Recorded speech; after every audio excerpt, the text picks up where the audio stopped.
Mas Con recusou firmemente e argumentou que não deveriam perturbar a ordem natural como isso. Animais selvagens devem ser deixados em seu ambiente natural para sobreviverem e se tornarem mais fortes na natureza.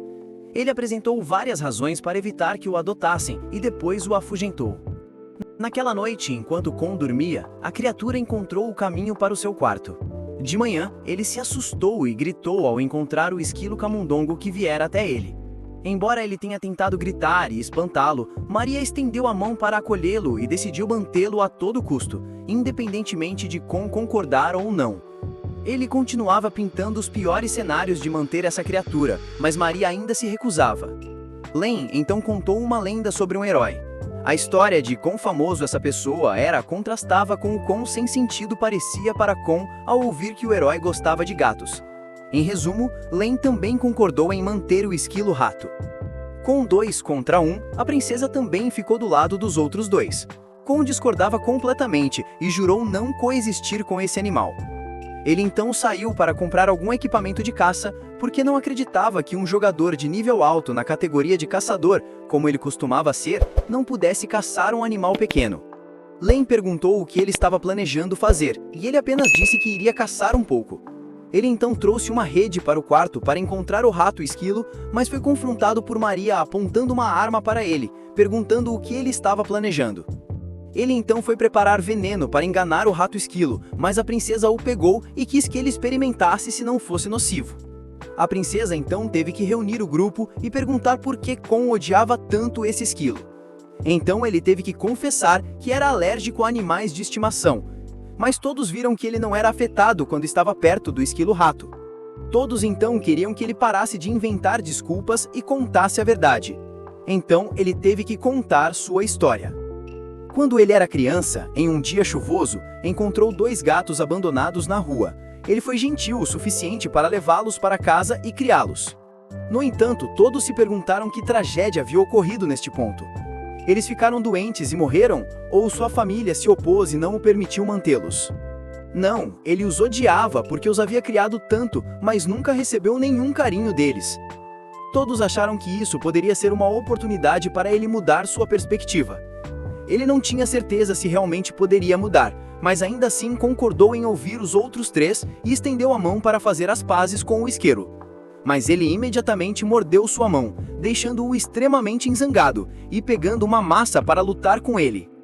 Ele queria que desaparecesse e se perdesse, e se ele perdesse, ainda assim tinha que desaparecer. Len e Maria queriam que ele não fosse tão mesquinho e definisse condições adequadas, então ele concordou em deixar que ficasse se ganhasse. Em seguida, ele balançou seu martelo continuamente e destruiu o chão. Todos queriam que ele não fosse muito rude, mas ele não escutou. Ele foi arranhado uma vez pelo esquilo que pulou sobre ele. Ele continuou atacando, mas não conseguiu acertar um único golpe. Quando finalmente encurralou o animal, errou novamente, pois ele pulou e chutou-o no rosto, deixando-o inconsciente. Ele então perdeu e teve que aceitar deixá-lo acompanhar o grupo. Ainda assim, jurou matá-lo se tivesse a chance. A jornada depois não foi muito tranquila, pois o esquilo e Con estavam constantemente brigando entre si. Agora todos pensavam em uma coisa: tinham que dar um nome para este esquilo. Todos sugeriram nomes tolos. Então, Con argumentou que o nome deveria ser escolhido cuidadosamente, e acima de tudo, deveria ter apenas 4 sílabas. Se ninguém conseguisse pensar em um nome adequado, ele o chamaria de mascote. Ninguém se opôs muito, e eles continuaram a jornada. Enquanto Eric conduzia a pessoa de cabelo azul de volta à sua mansão, Eric reencontrou sua noiva lá, e ela ficou muito triste ao saber que Eric havia sido caluniado no campo de batalha. Se ela soubesse que seu noivo acabou de perder mais 2 gemas, quem sabe o quanto mais ela ficaria triste. Quando Eric entrou na casa, sua noiva, ao saber que Eric estava ferido, queria aplicar remédio em suas feridas. Ele temia que se revelasse agora que tinha perdido a coisa mais preciosa, perderia sua noiva para sempre. Então ele decidiu esconder isso a todo custo. No entanto, sua recusa deixou ela um pouco triste. Mais tarde, quando Eric estava prestes a sair com a pessoa de cabelo azul, o mordomo percebeu que a noiva de Eric parecia triste com alguma coisa. Não querendo deixar sua noiva sozinha, Eric a convidou a acompanhá-lo na carruagem para passear. Sentado na carruagem, Eric pensava constantemente sobre o que aconteceria se contasse a verdade para sua noiva. Certamente ela ficaria decepcionada e o abandonaria. Enquanto acampavam à beira do lago, sua noiva perguntou a Eric quantos filhos ele queria no futuro. Mas ouvir isso fez o coração de Eric doer ainda mais, porque ele se perguntava se poderia ter filhos em sua condição atual. Eric não queria falar sobre isso, mas sua noiva pensou que Eric queria dizer que filhos eram um presente do céu e eles não podiam decidir por si mesmos. Eric, sentindo uma pontada no coração, saiu por um momento para perguntar ao céu como deveria responder a sua noiva. Notando o comportamento estranho de Eric, sua noiva perguntou à pessoa de cabelo azul onde Eric estava ferido, mas a pessoa de cabelo azul também não sabia. A pessoa de cabelo azul também disse a ela o nome da pessoa que causou o sofrimento de Eric e por que Eric foi derrotado. Naquela noite, ao retornar, Eric encontrou dois conhecidos, Limpus e ela. Ao ouvir sobre o ferimento de Eric, ela deu-lhe uma caixa de remédio tradicional que só precisava ser tomado por via oral. Eric aceitou com alegria, o que deixou sua noiva ainda mais triste. A pessoa de cabelo azul perguntou ao mordomo sobre essas duas pessoas e descobriu que eram parentes distantes de Eric. Limpus então disse ao mordomo para preparar um banquete para o jantar naquela noite, mas o objetivo final de Limpus e ela era mais sinistro. Especificamente, o remédio dado a Eric anteriormente era um estimulante, e ela teria o dever de seduzir Eric para se tornar sua esposa e assumir a reputação da família. Enquanto Limpus aproveitaria isso para se aproximar da noiva de Eric e casar-se com ela. Mais tarde, ela trouxe o remédio para Eric e o atraiu para deitar na cama. Ela então vestiu apenas a roupa íntima e começou a se envolver em Eric, mas Eric a empurrou. No entanto, Limpus entrou correndo e começou a fazer alvoroço sobre isso. A noiva de Eric fugiu triste, enquanto Limpus não acreditou em nenhuma das desculpas de Eric, dizendo que, somente se aquela parte fosse fraca, não seria afetada pelo remédio. Ao ouvir isso, Eric sentiu um aperto no coração e decidiu desafiar Limpus para provar sua inocência. Limpus aceitou o desafio e combinou de encontrar Eric na floresta no dia seguinte. Limpus já tinha previsto isso, então, ao sair, ele disse à irmã que a razão pela qual estava confiante em desafiar Eric é porque Eric valorizava a honra, enquanto ele não. A pessoa de cabelo azul ouviu isso e contou para Eric. Eric também suspeitava disso, mas ainda precisava lutar para encontrar uma forma de se desculpar com sua noiva.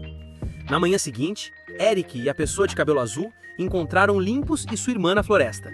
A pessoa de cabelo azul culpou essa situação pela armadilha de Limpus, mas como ele de qualquer maneira admitiu isso, Eric teve que aceitar o acordo e lutar. Eric então quis lutar contra Limpus, mas Limpus convocou um homem musculoso para lutar em seu lugar. Não só isso, mas o homem musculoso também chamou mais cúmplices e assim por diante, até que Eric tivesse que lutar contra 7 homens. No entanto, Eric não se intimidou e avançou, derrubando cada um com um único golpe. Mas então, Limpus convocou uma galinha demoníaca para lutar contra Eric. Eric estava gradualmente perdendo força e não conseguia aguentar muito mais. Mas sua noiva e o mordomo chegaram para animá-lo. Revigorado, Eric continuou lutando, mas de repente a galinha correu em direção à sua noiva, fazendo com que Eric despertasse algum tipo de poder para se apressar, interceptar e derrubar a galinha. Eric então se aproximou de Limpus para perguntar se ele admitia a derrota, e Limpus concedeu. Mas quando Eric se virou, Limpus deu-lhe um chute na virilha. No entanto, uma pessoa que perdeu tudo não sentia mais dor como antes. Eric derrotou Limpus e se aproximou de sua noiva.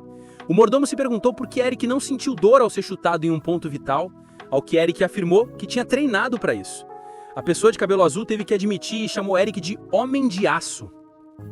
No dia seguinte, Eric e a pessoa de cabelo azul partiram para retornar à sua missão.